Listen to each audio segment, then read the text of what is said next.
I am sorry, but I can't stop. Those are the words you were never supposed to hear this way. Not through silence.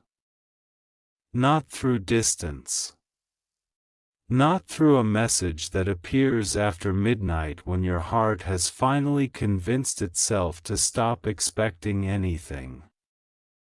And yet, somehow, those words have found their way toward you, carrying a weight you can feel before you even understand what they mean.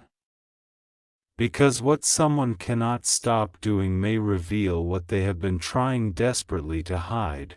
You thought the story was ending, you thought the silence meant the feelings had disappeared. You thought the distance was proof that whatever once connected you had finally become nothing more than a memory. You tried to accept it. You tried to become stronger. You told yourself that if someone truly wanted to stay, they would not make you question where you stood. But somewhere beneath all those explanations, a small part of you kept whispering that something was unfinished. And you are about to discover why that whisper never completely disappeared. You may have noticed the strange signs already, a name appearing unexpectedly.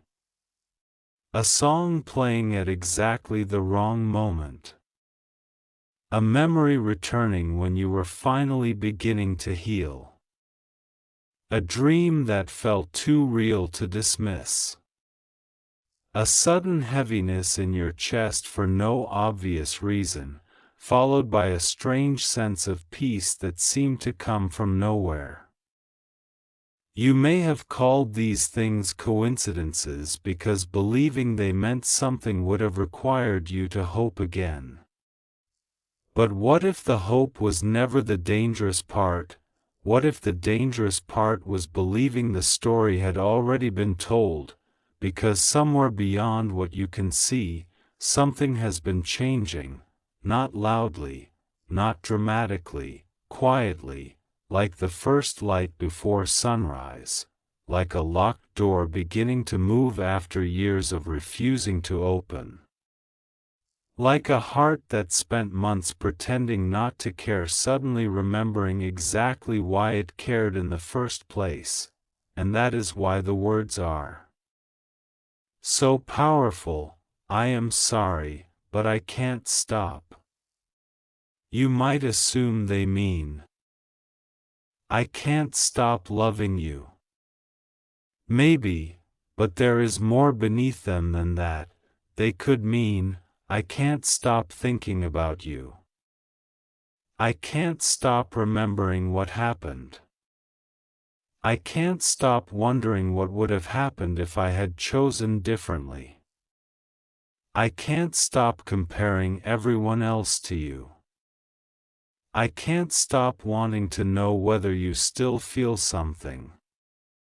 And perhaps the most frightening possibility of all is this: I can't stop coming back to the thought of you, even when I keep telling myself I should.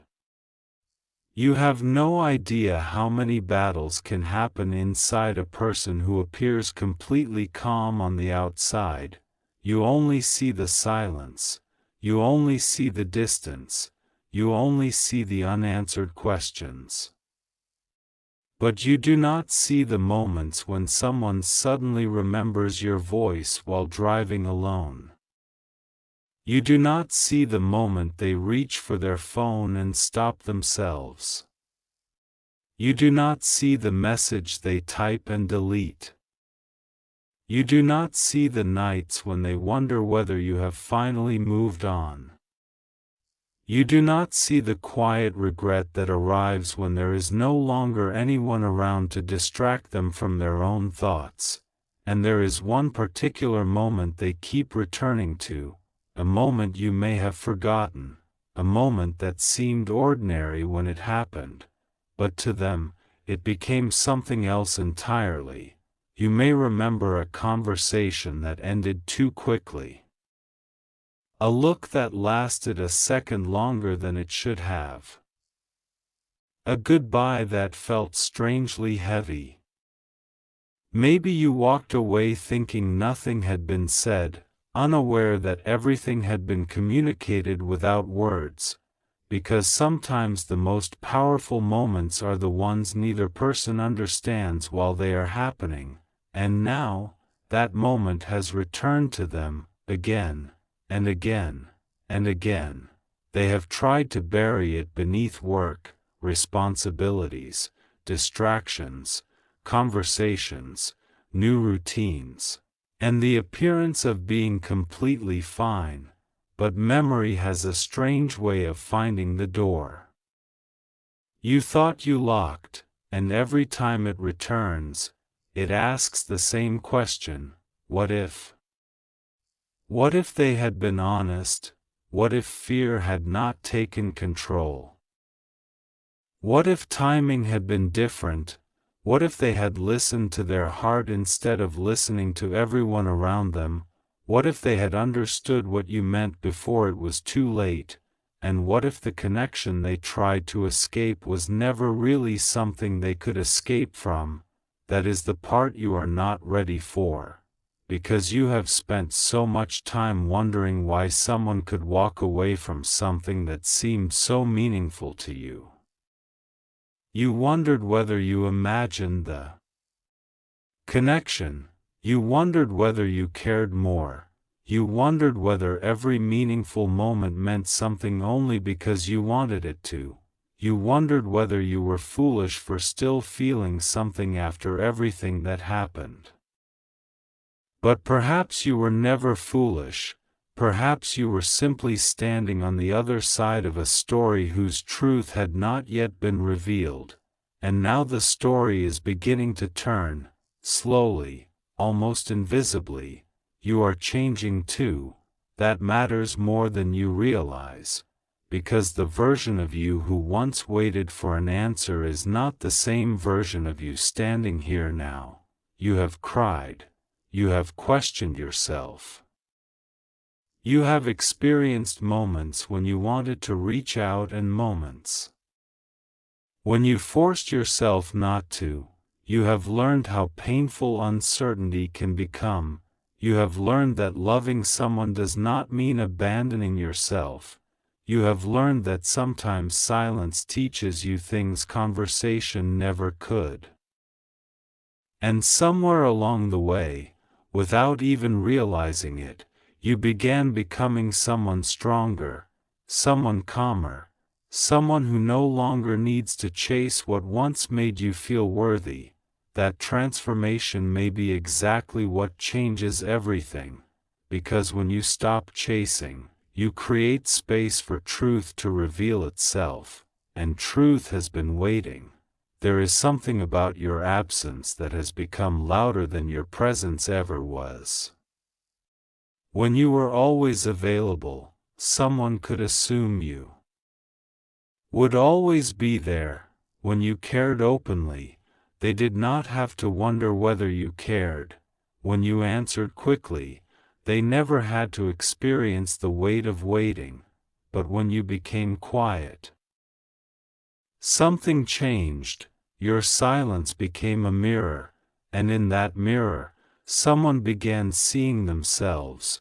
They began seeing the decisions they made, the opportunities they ignored, the moments they misunderstood, the words they never said, and the person they may have lost because they were too afraid, too confused, too proud, or simply too unaware to recognize what was standing in front of them.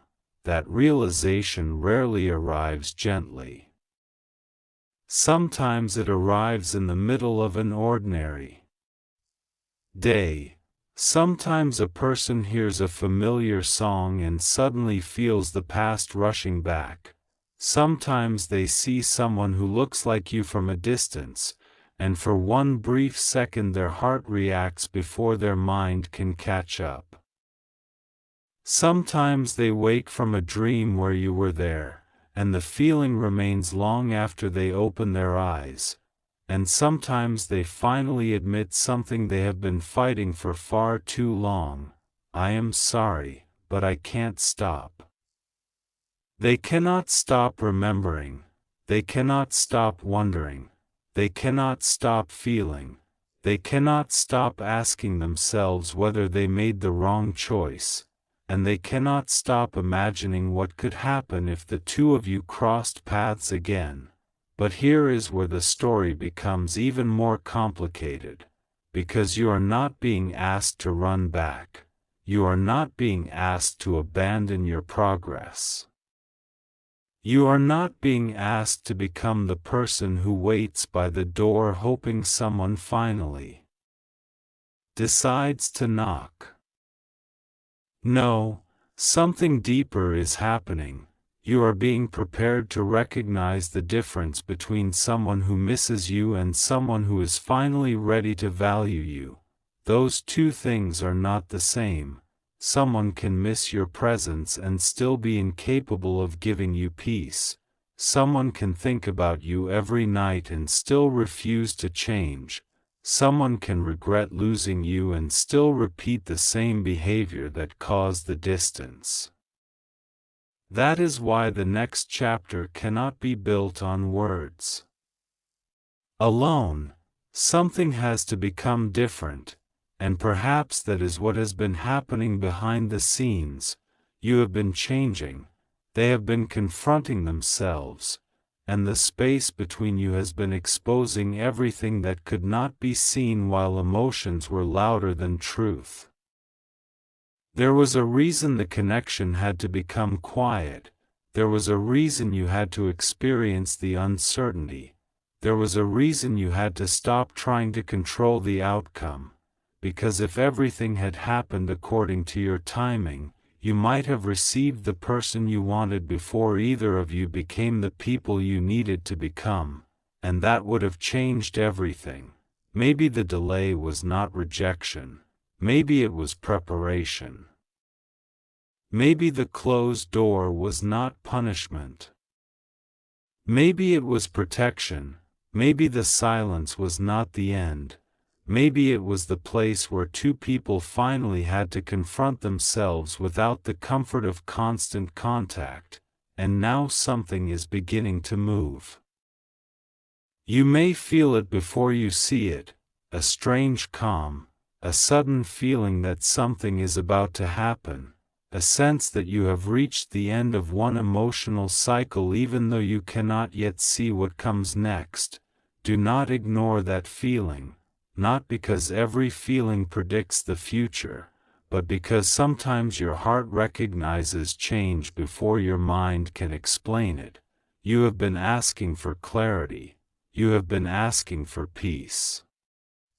You have been asking for a sign that everything you endured was not meaningless.